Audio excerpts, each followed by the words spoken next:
Well, good morning, everybody, from Cobra Homestead. As you can see, overnight we were blessed with a little bit of seasonal awakening, I guess you might even say. Everybody's out checking things out. Morning, Sven. But I was expecting this, the rain. They were talking about good rain all through that yesterday evening.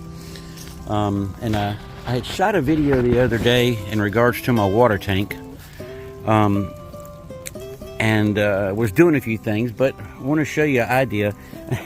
I did try a little video yesterday to kind of preempt this, but I can't get back to it this morning, so I'm going to have to kind of show you what I did and show you guys the results. I'm super pleased. If you hadn't seen, I took a 275 gallon water tank just like you see there, set it up, put it on a platform to elevate it, and then I also insulated it and then shrink wrapped, so it would help it as regards to keep it from freezing. I've got a heater that I drop down in, like one of those cattle watering heaters that sits in there and floats and keeps everything warm. But I couldn't figure out, at this point I didn't know how I was going to determine how much water I had in my tank. So just old school thinking, that type of stuff. I took a piece of this pipe. I'm going to show you. This is the piece of it. This is one end that I cut off to use the other end of it. But I cut a piece that's the same height as what my tank is on the inside. I'll show you. You can see the top of it sticking out of my tank right there. And it goes all the way down to the bottom of my tank. And on the bottom of the piece of pipe, I did go ahead and drill 4 holes. And they are about one at about 1 inch and another one up at about 3 inches. And I did the same thing onto the other side of the pipe.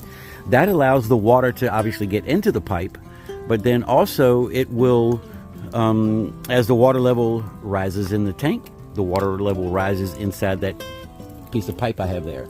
So the cool part of that is that, I was able to then access some water level inside. And then what I did is I took an old fishing pole.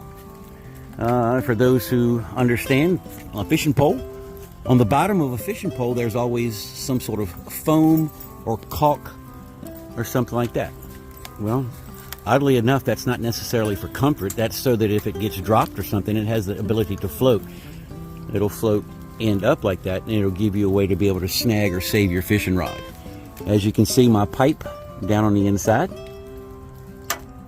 but because of the buoyancy, now you can see I'm going to push this on down and watch it rise. So now for me, I can tell what my water level is as my fishing rod rises in and out of that piece of pipe. Pretty cool. So anyhow, nice little surprise this morning. We got a ton of rain. I bet we got close to 2 inches. An amazing amount of rain. I've got a little dry pond back in the back of the woods there that is full this morning because of the amount of rain. But anyhow, just want to share that with you guys. If you can snag my ideas and make it better, please do so.